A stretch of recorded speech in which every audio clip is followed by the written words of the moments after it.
And we begin from the nation's capital, where the meeting between the Organised Labour and the federal government over the withdrawal of petrol subsidy payment has ended in a deadlock. The two parties refuse to shift grounds as the federal government hopes to continue negotiation and also provide interventions that will ease the suffering of Nigerians. But for Organised Labour, they want the federal government to revert to status quo and properly plan before stopping payment of petrol subsidy. TVC News State House correspondent Femi Akonde has details. Members of the Organised Labour coming out of a meeting with the federal government over the contentious issue of the withdrawal of petrol subsidy.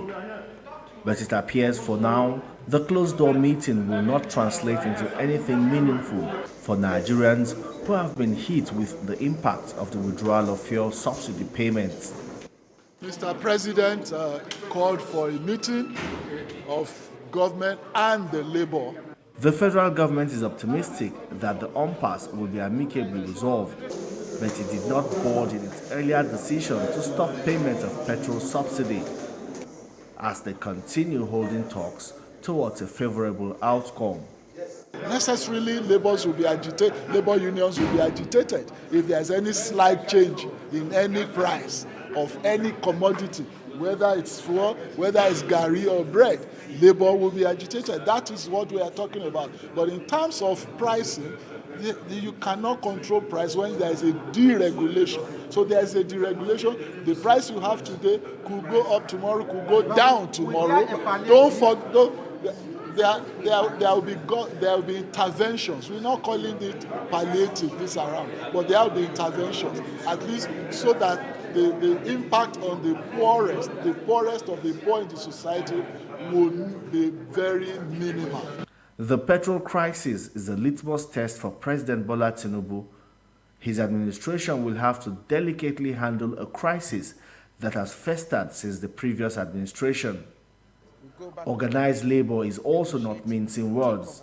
They want the federal government to revert to status quo, consult widely with critical stakeholders, and put in place measures that will minimize the impact of the fuel subsidy removal. We go back to status quo, negotiate, think of alternatives and all the effects and how to manage the effects this action is going to have on the people.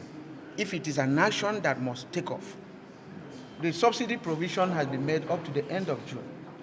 And before then, conscious people, labor, management, government should be able to think of what will happen at the end of June.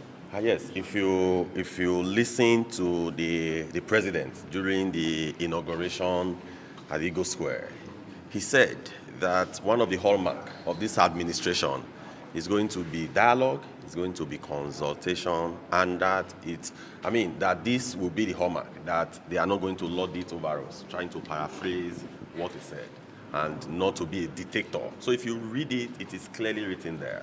And what has happened in terms of, as at today, has not shown what was written in his address.